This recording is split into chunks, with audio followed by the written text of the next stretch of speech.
السلام علیکم ورحمۃ اللہ وبرکاتہ۔ نحمده ونصلي على رسوله الكريم اما بعد فاعوذ باللہ من الشیطان الرجیم بسم اللہ الرحمن الرحیم رب اشرح لي صدری ويسر لي امری واحلل عقدۃ من لسانی یفقهوا قولی۔ ناظرین، ہماری آج کی گفتگو کا موضوع ہے رمضان اور زکوٰۃ۔ اگرچہ زکوٰۃ کے لیے کوئی مہینہ مخصوص نہیں ہے، ہر صاحب مال اور صاحب حیثیت اور خصوصاً صاحب نصاب شخص کو زکوٰۃ اس وقت ادا کرنی چاہیے جب اس کے مال پر جو واجب الزکوٰۃ ہے 1 سال گزر چکا ہو۔ زکوٰۃ کا حکم نہ صرف یہ کہ امت مسلمہ کے لیے ہے، بلکہ اس سے پہلے کی امتوں کو بھی زکوٰۃ کا حکم دیا گیا۔ قرآن پاک میں اللہ سبحانہ و تعالی بنی اسرائیل کے بارے میں سورۃ البقرہ میں کچھ یوں بیان فرماتے ہیں: وَإِذْ أَخَذْنَا مِيثَاقَ بَنِي إِسْرَائِيلَ لَا تَعْبُدُونَ إِلَّا اللَّهَ وَبِالْوَالِدَيْنِ إِحْسَانًا وَذِي الْقُرْبَى وَالْيَتَامَى وَالْمَسَاكِينِ وَقُولُوا لِلنَّاسِ حُسْنًا وَأَقِيمُوا الصَّلَاةَ وَآتُوا الزَّكَاةَ ثُمَّ تَوَلَّيْتُمْ إِلَّا قَلِيلًا مِّنكُمْ وَأَنتُمْ مُعْرِضُونَ۔ اس کا ترجمہ ہے، اور جب ہم نے بنی اسرائیل سے پختہ عہد لیا کہ تم اللہ کے سوا کسی کی عبادت نہ کرو، ماں باپ کے ساتھ احسان برتو اور رشتہ داروں کے ساتھ، یتیموں اور مسکینوں کے ساتھ نیک سلوک کرو، لوگوں سے بھلی بات کہو، نماز قائم کرو اور زکوٰۃ دو، مگر تھوڑے آدمیوں کے سوا تم سب اس عہد سے پھر گئے۔ تو اس آیت سے پتہ چلتا ہے کہ دیگر احکامات کے ساتھ ساتھ زکوٰۃ دینے کا حکم بنی اسرائیل کو بھی دیا گیا تھا۔ امت مسلمہ پر اس کی فرضیت کے بارے میں قرآن پاک میں آتا ہے: وَأَقِيمُوا الصَّلَاةَ وَآتُوا الزَّكَاةَ وَأَطِيعُوا اللَّهَ وَأَطِيعُوا الرَّسُولَ۔ قرآن و سنت کے مطالعے سے یہ بات پتہ چلتی ہے کہ زکوٰۃ اسلام کی بنیادی ارکان میں سے ایک اہم رکن ہے۔ قرآن پاک میں 82 مقامات پر نماز کے ساتھ زکوٰۃ کا حکم پایا جاتا ہے۔ نبی صلی اللہ علیہ وسلم نے فرمایا: بنی الاسلام علی 5، اسلام کی بنیاد 5 چیزوں پر ہے: شہادت اللہ الہ الا اللہ وان محمد الرسول اللہ واقام الصلاۃ وایتاء الزکاۃ والحج وصوم رمضان۔ آپ صلی اللہ علیہ وسلم نے فرمایا، اسلام کی بنیاد 5 چیزوں پر ہے: اس بات کی گواہی دینا کہ اللہ کے سوا کوئی معبود نہیں اور محمد صلی اللہ علیہ وسلم اللہ کے رسول ہیں، نماز قائم کرنا، زکوٰۃ دینا، حج کرنا اور رمضان کے روزے رکھنا۔ بخاری کی ایک اور حدیث میں حضرت جریر بن عبداللہ رضی اللہ تعالی عنہ سے روایت ہے کہ میں نے نبی صلی اللہ علیہ وسلم سے نماز قائم کرنے، زکوٰۃ دینے اور ہر مسلمان کی خیرخواہی کرنے پر بیعت کی، یعنی انہوں نے اس فریضے کو ادا کرنے کے لیے آپ سے عہد کیا۔ حقیقت یہ ہے کہ اسلام میں زکوٰۃ کا نظام معاشرتی بھلائی کے لیے ہے۔ رمضان کا مہینہ شہر المواسات ہے، انسانوں کے ساتھ ہمدردی اور خیرخواہی اور بھلائی کرنے کا مہینہ ہے۔ اس ہمدردی کے کئی طریقے ہو سکتے ہیں، لیکن ہمدردی کرنے کا بہترین طریقہ اپنے فرائض کی ادائیگی بھی ہے۔ اللہ تعالیٰ نے صاحب حیثیت مسلمانوں کے مال میں فقراء کا حق رکھ دیا ہے اور اس کے بہت سے فائدے بھی بتائے ہیں۔ سب سے بڑا فائدہ تو یہ ہے کہ اس کی بدولت انسان آخرت کے سب سے بڑے امتحان میں کامیاب ہوتا ہے۔ قرآن پاک میں اللہ تعالیٰ فرماتے ہیں ان الذین آمنوا وعملوا الصالحات واقاموا الصلاة وآتوا الزکاة لہم اجرہم عند ربہم ولا خوف علیہم ولا ہم یحزنون۔ جو لوگ ایمان لائیں اور نیک عمل کریں، نماز قائم کریں اور زکوٰۃ ادا کریں، ان کے اجر ان کے رب کے پاس ہیں، ان کے لیے نہ کوئی خوف ہوگا اور نہ ہی وہ غمگین ہوں گے۔ اسی طرح بخاری کی ایک روایت میں آتا ہے کہ ایک اعرابی نبی صلی اللہ علیہ وسلم کی خدمت میں حاضر ہوا اور کہنے لگا، اے اللہ کے رسول صلی اللہ علیہ وسلم، مجھے ایسا عمل بتائیے جسے کرنے سے میں جنت میں داخل ہو جاؤں۔ تو اس پر آپ نے فرمایا، اللہ تعالیٰ کی عبادت کرو اور اس کے ساتھ کسی کو شریک نہ کرو، فرض نماز ادا کرو، فرض زکوٰۃ ادا کرو، رمضان کے روزے رکھو۔ اس نے کہا، اللہ کی قسم میں اس سے زیادہ کچھ نہ کروں گا۔ جب وہ شخص واپس ہوا تو آپ نے فرمایا، جسے جنتی آدمی دیکھنا پسند ہو وہ اس شخص کو دیکھ لے۔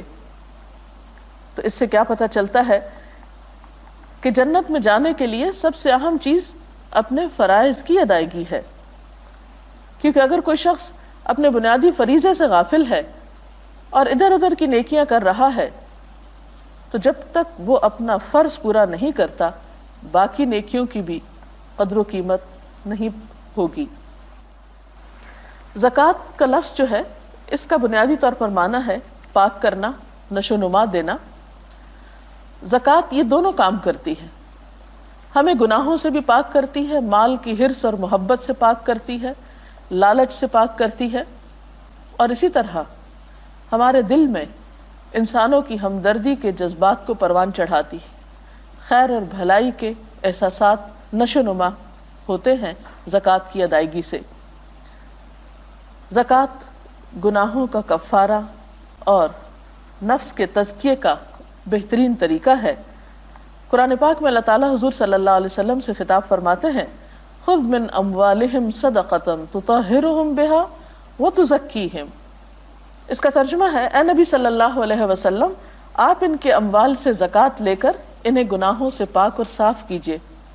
تو گویا زکوٰۃ کی ادائیگی گناہوں کو پاک کرنے کا ذریعہ بھی ہے اور نفس کے تزکیہ کا بھی۔ زکوٰۃ دولت میں اضافے کا ذریعہ بھی ہے۔ اللہ سبحانہ وتعالیٰ فرماتے ہیں، وَمَا آتَيْتُم مِّن زَكَاةٍ تُرِيدُونَ وَجْهَ اللَّهِ فَأُولَٰئِكَ هُمُ الْمُضْعِفُونَ۔ اور جو زکوٰۃ تم اللہ کی خوشنودی حاصل کرنے کے لیے ادا کرتے ہو، اس سے دراصل دینے والے اپنے مال میں اضافہ کرتے ہیں۔ جیسا کہ ایک اور حدیث سے ہمیں پتہ چلتا ہے کہ آپ صلی اللہ علیہ وسلم نے قسم کھا کر یہ بات فرمائی کہ صدقہ دینے سے مال کم نہیں ہوتا۔ اسی طرح قرآن پاک کی گواہی ہے اس بات پر کہ زکوٰۃ ادا کرنے سے مال کم نہیں ہوتا، بلکہ زکوٰۃ ادا کرنے والے دراصل اپنے مال میں اضافہ کرتے ہیں۔ سوچنے کی بات یہ ہے کہ دینے سے اضافہ کیسے ہوتا ہے؟ زکوٰۃ کی حیثیت دین میں ایسے ہی ہے جیسے بدن میں خون کی حیثیت۔ جب خون بدن کے سارے اعضاء میں گردش کرتا ہے تو انسان چاق و چوبند رہتا ہے، حرکت کر سکتا ہے، انسان کی صحت درست رہتی ہے۔ اور اگر خون کسی ایک حصے میں جا کر جم جائے اور اس کی سرکولیشن نہ ہو تو انسان حرکت کے قابل نہیں رہتا، چل پھر نہیں سکتا۔ بالکل اسی طرح جس سوسائٹی کے تمام حصوں کو مال پہنچتا رہے، تمام حصے خوشحال ہوں، وہاں اکنامک ایکٹیویٹی زیادہ فلرش کرتی ہے، اس میں زیادہ حرکت ہوتی ہے۔ جب معاشرہ خوشحال ہوتا ہے، تمام لوگوں کے پاس اپنی ضروریات پوری کرنے کے لیے مال ہوتا ہے، تو ایسے میں دینے والے اور لینے والے دونوں ہی اس سے فائدہ اٹھاتے ہیں۔ مثال کے طور پر اگر کچھ لوگوں کے پاس مال زیادہ ہے لیکن ان کے مال سے اگر وہ تجارت کرتے ہیں اور اس کا کوئی خریدار ہی نہیں تو تجارت آگے کیسے بڑھ سکتی ہے؟ مال میں اضافہ کیسے ہو سکتا ہے؟ پھر اسی طرح زکوٰۃ غربت کے خاتمے کا ایک ذریعہ بھی ہے۔ حضرت معاذ رضی اللہ تعالیٰ عنہ کو آپ صلی اللہ علیہ وسلم نے جب یمن بھیجا تو خاص طور پر تاکید کی کہ تم جان لو کہ اللہ نے ان کے مالوں میں صدقہ فرض کیا ہے جو ان کے اغنیاء سے لیا جائے گا اور ان کے فقراء کو دیا جائے گا۔ تو جب مال کی سرکولیشن اغنیاء سے فقراء کی طرف ہوتی ہے تو لازمی طور پر معاشرے کے ان طبقات میں خوشحالی آتی ہے جو محروم ہوتے ہیں۔ پھر اسی طرح زکوٰۃ جہاں ادا کرنے کے فائدے ہیں بہت سے، وہاں ادا نہ کرنے کے نقصان بھی ہیں۔ پہلی بات تو یہ کہ قرآن پاک میں زکوٰۃ نہ دینے والوں کے لیے ہلاکت کا پیغام سنایا گیا۔ فرمایا وَوَيْلٌ لِّلْمُشْرِكِينَ الَّذِينَ لَا يُؤْتُونَ الزَّكَاةَ وَهُمْ بِالْآخِرَةِ هُمْ كَافِرُونَ، تباہی ہے ان شرک کرنے والوں کے لیے جو زکوٰۃ نہیں دیتے اور وہ آخرت کے منکر ہیں۔ اسی طرح ایک حدیث میں آتا ہے، آپ صلی اللہ علیہ وسلم نے فرمایا مانع الزکاة یوم القیامت فی النار، زکوٰۃ نہ دینے والا قیامت کے دن آگ میں ہوگا۔ قرآن پاک کی ایک اور آیت سے بھی یہ بات ہمیں پتہ چلتی ہے کہ والذین یکنزون الذہب والفضة ولا ينفقونها فی سبیل اللہ فبشرهم بعذاب علیم یوم تکوی بها جباہهم وجنوبهم وظہورهم هذا ما کنزتم لانفسکم فذوقوا ما کنتم تکنزون۔ دردناک سزا کی خوشخبری سنا دو ان لوگوں کو جو سونا اور چاندی جمع کر کے رکھتے ہیں اور انہیں اللہ کی راہ میں خرچ نہیں کرتے، کہ ایک دن آئے گا کہ اسی سونے چاندی پر جہنم کی آگ دہکائی جائے گی، اور پھر اسی سے ان لوگوں کی پیشانیوں کو، پہلوؤں کو اور پیٹھوں کو داغ لگائے جائیں گے۔ یعنی جہنم کی آگ سے اس مال کو تپا کر ان کے جسموں پہ داغ لگائے جائیں گے اور کہا جائے گا یہ ہے وہ خزانہ جو تم نے اپنے لیے جمع کیا، اب اپنی سمیٹی ہوئی دولت کا مزہ چکھو۔ اسی طرح ایک اور آیت میں آتا ہے وَلَا يَحْسَبَنَّ الَّذِينَ يَبْخَلُونَ بِمَا آتَاهُمُ اللَّهُ مِنْ فَضْلِهِ هُوَ خَيْرًا لَهُمْ بَلْ هُوَ شَرٌّ لَهُمْ سَيُطَوَّقُونَ مَا بَخِلُوا بِهِ يَوْمَ الْقِيَامَةِ۔ جن لوگوں کو اللہ تعالیٰ نے اپنے فضل سے مال و دولت دی ہے اور وہ بخل سے کام لیتے ہیں، وہ اس خیال میں نہ رہیں کہ یہ بخل ان کے حق میں بہتر ہے، بلکہ یہ ان کے لیے بہت ہی برا ہے۔ اس بخل سے جو کچھ وہ جمع کر رہے ہیں اسے قیامت کے دن توق بنا کر ان کے گلے میں ڈال دیا جائے گا۔ ایک اور حدیث اس بات کی مزید وضاحت کرتی ہے۔ نبی صلی اللہ علیہ وسلم نے فرمایا جس کو اللہ تعالیٰ نے مال دیا اور اس نے اس کی زکوٰۃ ادا نہ کی تو قیامت کے دن اس کا مال گنجے سانپ کی شکل بن کر، جس کی آنکھوں پہ 2 نقطے ہوں گے، اس کے گلے کا توق بن جائے گا۔ پھر اس کی دونوں باچھیں پکڑ کر کہے گا میں تیرا مال ہوں، میں تیرا خزانہ ہوں۔ پھر آپ نے یہ آیت تلاوت فرمائی جن لوگوں کو اللہ نے اپنے فضل سے مال دیا ہے اور وہ بخل کرتے ہیں، وہ اپنے لیے اس بخل کو اچھا نہ سمجھیں بلکہ یہ ان کے حق میں بہت برا ہے۔ ان قریب قیامت کے دن یہ بخل ان کے گلے میں توق کی شکل میں ہوگا، یعنی توق بن کر ان کے گلے میں لٹکے گا۔ توق کیا ہے؟ سزا کی ایک قسم ہے۔ تو اس سے پتہ چلتا ہے کہ زکوٰۃ کا نہ دینا آخرت میں شدید نقصان کا سبب بن سکتا ہے۔ صرف آخرت میں ہی نہیں بلکہ دنیا میں بھی اس کا نقصان ہے۔ زکوٰۃ نہ دینے کی صورت میں قحط سالی آتی ہے۔ نبی صلی اللہ علیہ وسلم نے فرمایا ما منع قوم الزکاة الا ابتلاهم اللہ بالسنین، زکوٰۃ ادا نہ کرنے والوں کو اللہ تعالیٰ قحط سالی میں مبتلا کر دیتے ہیں۔ آپ صلی اللہ علیہ وسلم کے فرمان کے مطابق اگر وہاں یعنی اس قوم میں، اس علاقے میں چرند پرند نہ ہو، جانور نہ ہو، تو ان پر ایک قطرہ بھی بارش کا نہ برسے۔ یعنی اللہ تعالیٰ ایسے لوگوں سے اتنا غضبناک ہوتا ہے اور ان کو اپنی رحمت سے محروم کر دینا چاہتا ہے جن کے دلوں میں بندوں کے لیے رحم کا جذبہ نہیں، کیونکہ آپ نے فرمایا کہ جو زمین والوں پر رحم نہیں کرتا اس پر آسمان والا بھی رحم نہیں کرتا۔ انسانی ہمدردی ایک مسلم کا بنیادی شعار ہونا چاہیے۔